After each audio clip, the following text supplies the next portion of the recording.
ఇక్కడ ఏం చేయాలి నువ్వు? మోసే నియమించిన కానుక ఏం చేయాలి నువ్వు? సమర్పించవు దేవుడికి.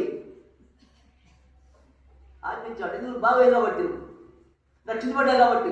భక్తులు ఏం చేయాలంట? ఆ నియమించిన కానుక దేవుడు సమర్పించుకోవాలంట. అనేక దేవుడు కానుక ఇవ్వలే. రక్షించబడ్డా ఉంటారు కానీ కానుక లేదు. బాగా అయితే కానుక ఉంటుంటారు. బాగుపడ్డగా కానుక చేయాలంటారు. ఏదమ్మా దేవునికి కానుకలు జరగబోతున్నారు అనేక మంది.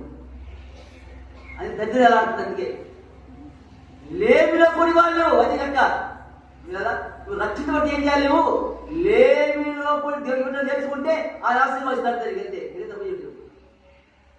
లేమిలో ఇవ్వాలి. ఉంది కాదు, ఉండే ఇవ్వాలా. ఒక బైబిల్ ఉంది, ఒక స్త్రీ వేసిన కాలు తెచ్చింది.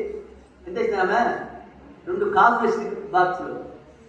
అంటే ఏంటి? అందులో ధనవంతులు రాస్తూ ఉన్నారు, కాదు ధనవంతులు రాస్తూ ఉండరు. ఒక దిక్కులేంది అది 2 కాసులు ఉన్నాయి వేసింది. కాబట్టి అది అందరికంటే ఎక్కువ వేసింది కాదుక, అందరికంటే. ఎందుకని? అదే ఉండేసింది. మరి అమ్మడితే ఏం కావాలి? మరి నమ్మకం దేవుని పోషిస్తాడు. అత్యంత నమ్మకం.